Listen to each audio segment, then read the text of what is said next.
Welcome to this explainer. Today, we're going to pull back the curtain on a really fascinating yet somehow totally overlooked industry. When you think of major tech hubs like Seattle or San Francisco, you're probably picturing software engineers, venture capital firms, and just endless coffee shops, right? But right in the middle of these bustling metropolitan areas, there's a completely different kind of enterprise thriving. So we're going to investigate exactly how psychic mediums are operating as savvy, modern commercial businesses, literally hiding in plain sight and using the exact same tools as the tech giants right next door. Okay, let's dive into this by contrasting some of the old stereotypes with what's actually happening today. When we think of marketing for psychics, our minds usually jump straight to the past, right? We picture neon signs in dusty windows, physical crystal balls, or maybe a tiny classified ad tucked away in the back of a physical phone book. But the present reality is entirely different. These mystical entrepreneurs have absolutely adapted to the modern era. They've traded in the physical yellow pages for digital SEO, Yelp, and some seriously sophisticated online strategies to find their clients today. Section 1, Marketing the Mystical. Listen, local practitioners are absolutely not just waiting around hoping you'll stumble past their storefront. They are actively targeting you. They rely super heavily on digital directories like Yelp and Google Maps to capture local search traffic. And they invest a ton in search engine optimization, or SEO, because, well, let's be honest, predicting the future is one thing, but predicting Google's search algorithm, now that takes real magic. They're also running highly active social media campaigns, marketing their services using the precise digital strategies you'd expect from a boutique marketing agency. And this perfectly illustrates how traditional models have evolved, rather than just disappearing. You might think phone-based psychic services faded away after that massive TV commercial boom in the 90s, but they haven't died out at all. Instead, platforms like Keen and Psychic Source have stepped in to act as these modern, highly structured digital marketplaces. Think of them as giant digital phone books where thousands of mediums host call-in hotlines, connecting with clients globally through a really streamlined digital-first infrastructure. Section 2. Brick-and-mortar mystics. Now, we aren't just talking about hidden backrooms here. We are talking about highly visible, street-level operations in incredibly expensive neighborhoods. Up in Seattle, you've got the Capitol Hill Psychic Boutique right on East Madison Street, Best Psychic Duda in downtown Seattle, and Christopher's Lamp. Down in San Francisco, you can find North Beach Psychic on Columbus Avenue, Psychic Horizons on Valencia Street in the super busy Mission District, and various standalone storefronts lining high-traffic corridors like West Portal Avenue. I mean, they are paying premium rents and thriving right next to trendy restaurants and tech offices.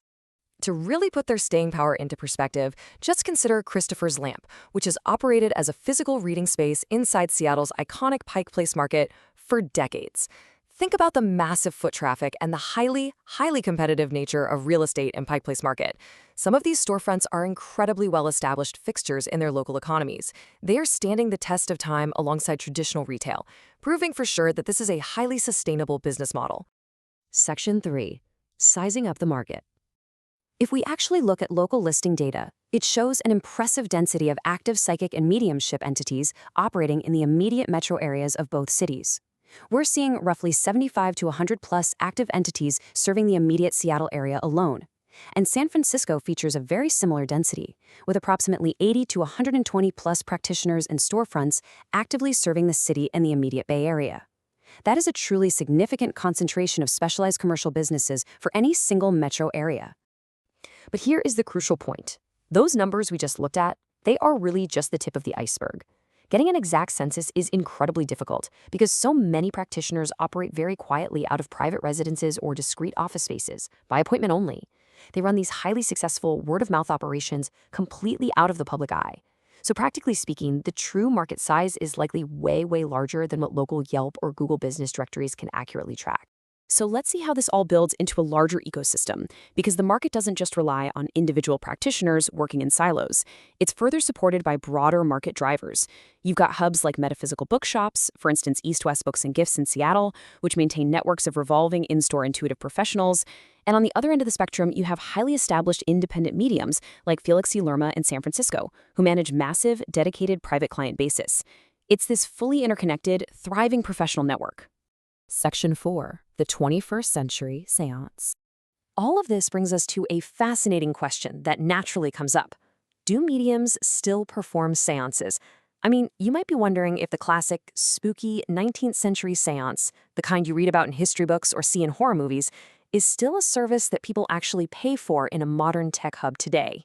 Well, the answer is yes, but with a massive, very deliberate shift in presentation. While some novelty party entertainers might still explicitly advertise a seance for a theatrical or eerie event, the serious modern practitioners have completely rebranded the service. They've consciously shifted away from those 19th century theatrical tropes to distance themselves from the spooky image, opting instead for a framework of modern professional services.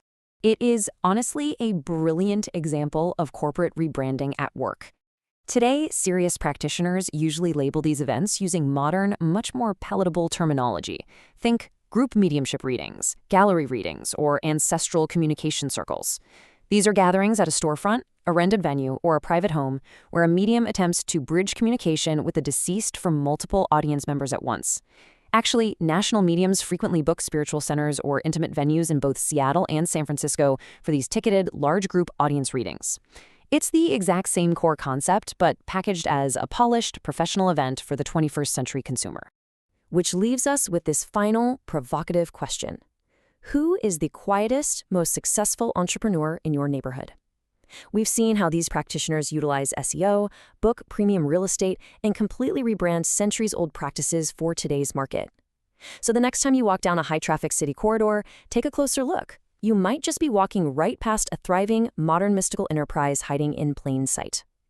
Thank you so much for joining me for this explainer, and until next time, keep your eyes open and stay curious.